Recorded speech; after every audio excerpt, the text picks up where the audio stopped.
Hello friends, आज का पहला क्वेश्चन मैं लिए चलता हूं। आज का पहला क्वेश्चन है क्वेश्चन नंबर 15 आपके सामने।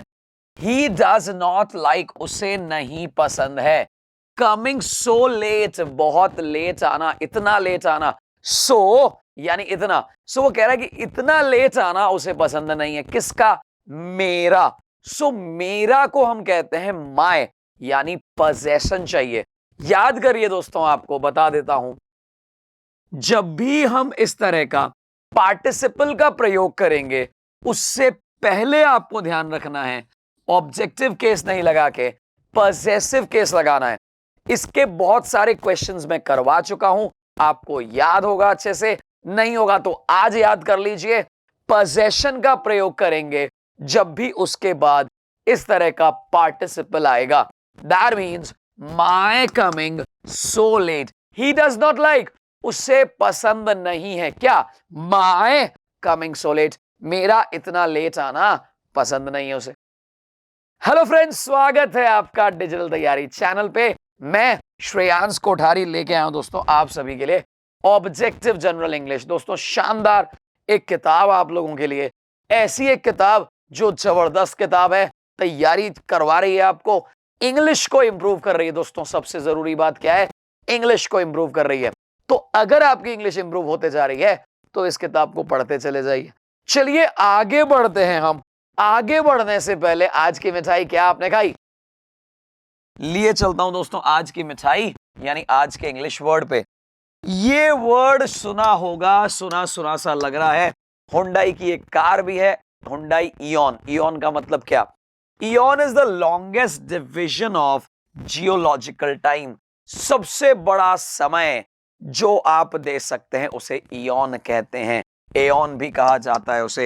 N immeasurably long period of time, एक बहुत बड़ा समय, एक बहुत बड़ा समय, बहुत बड़े समय के लिए कहते हैं इयॉन।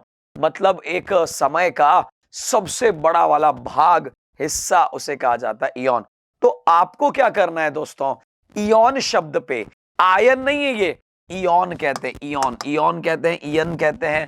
यानी कि आपको यह ध्यान रखना है, इस वर्ड को यूज लेते हुए सेंटेंस बनाना है। कहां बनाएंगे भाई? कॉपी में आप बना के लिखिए, मुझे कोई प्रॉब्लम नहीं है। हमको भी बता दीजिए ना यार, कमेंट बॉक्स में टाइप कर लीजिए। बहुत सारे स्टूडेंट्स को मैं देख रहा हूं रेगुलर टाइप करते हैं। एक सेंटेंस डजंट मैटर दोस्तों, दो दो तीन तीन करिए। किसी और ने कर रखा है उसको देख के आप बनाइए, जरूर बनाइए दोस्तों। उससे हमारी इंग्लिश बहुत अच्छे से इंप्रूव होती है। तो सेंटेंस बनाना बिल्कुल मत मिस करिए। मैं लिए चलता हूं 16 नंबर पे। I have to cut down my expenses. Expenses यानी खर्चा, एक्सपेंसिव यानी महंगा, एक्सपेंसेस यानी खर्चा। ये कहना चाह रहा है भैया मेरा जो है खर्चा कम करना पड़ेगा मुझे, due to my falling income. भैया ये तो हालत ही खराब हो रही है, लॉकडाउन का समय का सेंटेंस लग रहा है ये तो। इनकम कम होते जा रही है, इनकम कम होते जा रही है, गिरते जा रही है, फॉलिंग हो रही है। तो क्या करोगे मेरे भाई? खर्चे को कम कर दोगे। तो ये कहना चाह रहा है आई हैव टू, मुझे कम करने हैं खर्चे। कट डाउन का मतलब होता है कम करना, रिड्यूस करना, कोई चीज को डिक्रीज करना। सो नो इंप्रूवमेंट रिक्वायर्ड, कोई तरह की रिक्वायरमेंट ही नहीं है भाई। सेंटेंस एकदम ओके टकाटक है। मुझे खर्चे कम करने हैं, ड्यू टू के कारण, मेरी फॉलिंग इनकम के कारण। ये हो गया क्वेश्चन नंबर 16 आपका। आगे चलते हैं दोस्तों क्वेश्चन नंबर 17 के ऊपर। ऑफ द टू कैंडिडेट्स, दो कैंडिडेट्स की बात की, कितने लोगों की? दो की। दो कैंडिडेट में से आई think he is the best suited, ये सबसे अच्छा रहेगा। सबसे अच्छा के लिए बेस्ट का प्रयोग करते हैं, इसमें कोई आपत्ति नहीं है। बेस्ट एक सुपरलेटिव डिग्री है, उससे पहले द लगाएंगे, उससे भी आपत्ति नहीं है। आपत्ति इस बात की है कि बॉस टू के लिए कभी बेस्ट का प्रयोग नहीं कर सकते, दो के लिए सुपरलेटिव डिग्री का कोई वर्ड नहीं लगा सकते, गुड, बेटर, बेस्ट। दो के लिए हमेशा ही याद रखना है कंपैरेटिव डिग्री वर्ड आएगा। मेरी बात को सोच लें, समझ लें, लिख लें कॉपी के अंदर, बिल्कुल अच्छे से लिख लो ना मेरे भाई। दो के लिए हमेशा आपको कंपैरेटिव डिग्री का प्रयोग करना है, भले ही उस कंपैरेटिव डिग्री के बाद देन लगाओ चाहे नहीं लगाओ। मेरी बात को सुनिएगा, कंपैरेटिव डिग्री के बाद देन लगाओ चाहे नहीं लगाओ। एक बात याद कर लो, अच्छे से याद कर लो कि बॉस जब भी दो के बीच का कंपैरिजन होगा उसे कंपैरेटिव डिग्री का प्रयोग करेंगे। और जैसे ही पिक्चर में दो से ज्यादा लोग आ जाते हैं, भले वो 3 हो या 300 या 3000, दो से ज्यादा होते ही सुपरलेटिव डिग्री, दो के लिए कंपैरेटिव डिग्री, एक के लिए पॉजिटिव डिग्री। सिंपल रूल याद रखना है। सो यहां बेटर आएगा, है कोई बेटर? बिल्कुल ऐसा। इस बेटर से पहले द आएगा क्या? 100% आएगा। ये नियम याद कर लो। ऑफ द टू, जब दो में से किसी एक को निकालते हो, किसी एक स्पेसिफिक की बात करते हो, द प्लस कंपैरेटिव लगाते हैं, द प्लस बेटर लगाते हैं। याद कर लो इस नियम को। यानी कि of the two candidates I think he is the better suited. इन दोनों में से ये बेटर वाला था। बात समझ आ गई होगी। आगे चलते हैं, अगले क्वेश्चन पे लिए चलते हैं आपको। अगला क्वेश्चन है दोस्तों question number 18। The climate of Delhi, Delhi का जो क्लाइमेट है इज समवॉट लाइक जयपुर। अब मेरी बात समझिएगा, एडजेक्टिव आ गया यहां पे भी।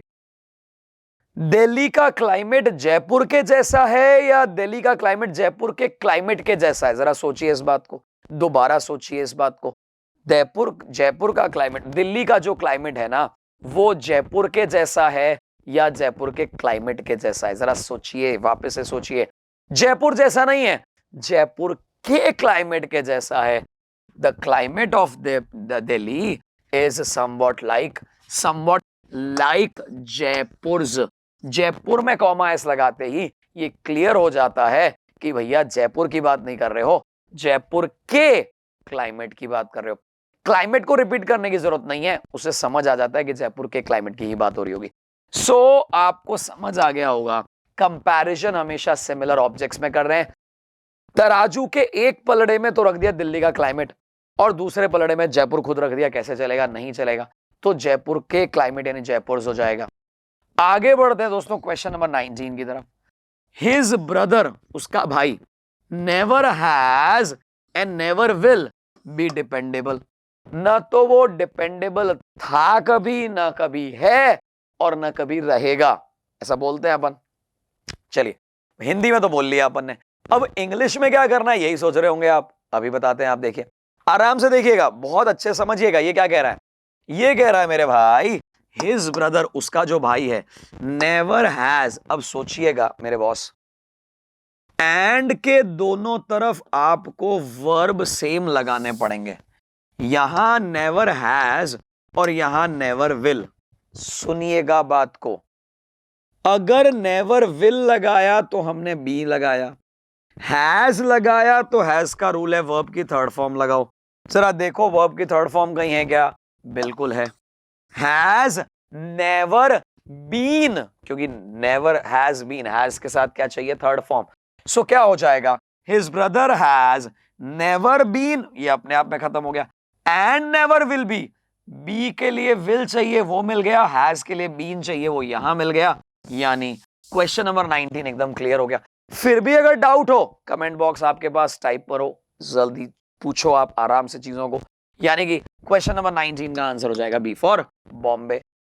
आगे बढ़ते हैं दोस्तों क्वेश्चन नंबर 20 की तरफ। एक एक क्वेश्चन को बहुत आराम से समझाने की कोशिश कर रहा हूं।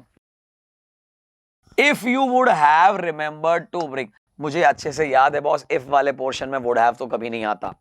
इफ वाले पोर्शन में V2 आ सकता है, इफ वाले में हैड आ सकता है और इफ वाले में प्रेजेंट सिंपल आ सकता है। विल नहीं आता कभी, वुड नहीं आता, कभी नहीं आता। सो इफ यू, ये तो हटा दूं।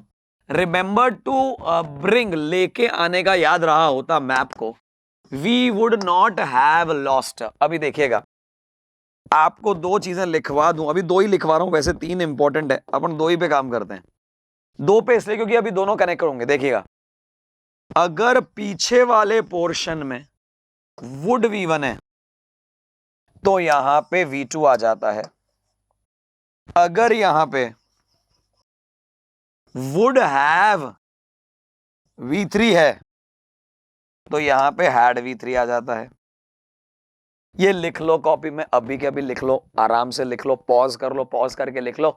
लिखना बहुत जरूरी है बॉस। इफ वाले पोर्शन में V2 आएगा अगर दूसरे में वुड V1 है। अगर वुड हैव V3 है वुड हैव V3 है, क्या है, वुड हैव V3, सो हम क्या लगाएंगे, हैड रिमेंबर्ड। सो ये कहना चाह रहा है if you had remembered to bring the map, अगर मैप लेकर आने का तुम्हें याद रहा होता, we would not have lost our way, हमारा रास्ता हम भूलते ही नहीं, भटकते ही नहीं मेरे भाई, भटक गए अब क्या करेंगे, बोलो क्या करेंगे। चलिए आगे चलते हैं, आखिरी question of the day 21, you must carry on my orders. Carry on का मतलब है कंटिन्यू करना, लगातार चलते रहना, कैरी ऑन काम चलते रहना चाहिए। कैरी आउट यानी क्रियान्वयन करना, एग्जीक्यूशन करना, मेरे ऑर्डर्स को कैरी आउट करो, मेरे कार्य, मैंने जो ऑर्डर दिए उसको एग्जीक्यूशन करो, तो यहां पे कैरी आउट हो जाएगा। तो दोस्तों यहां एक एक चीज को मैंने समझाया, सारे क्वेश्चन में क्या संभावना बनती है वो सारी बातें करी, बहुत अच्छे से आपने समझा। बस एक ही चीज कहना चाहूंगा दोस्तों, अच्छा लगा है तो अपने तक मत रखो, शेयर करो, अपने सभी मित्रों को बता दो। इतनी बढ़िया, इतनी लंबी सीरीज और इंग्लिश को इंप्रूव करने की सीरीज बहुत मुश्किल से बनती है, एक एक चीज को हम करवा रहे हैं। ये जरूर कहना चाहूंगा दोस्तों, अगर आपने अभी तक नहीं किया है तो, थ्योरी पढ़ लिया लेकिन प्रैक्टिकल नहीं किया तो क्या फायदा। ये जितने भी रिवीजन एक्सरसाइज के क्वेश्चंस हैं सब प्रैक्टिकल है, एक एक क्वेश्चन आपके लिए इंपॉर्टेंट है, जरूर करिए, अच्छे से करिए, करते रहिए। Thank you and take care. Please like, share, subscribe. Digital Taiyari.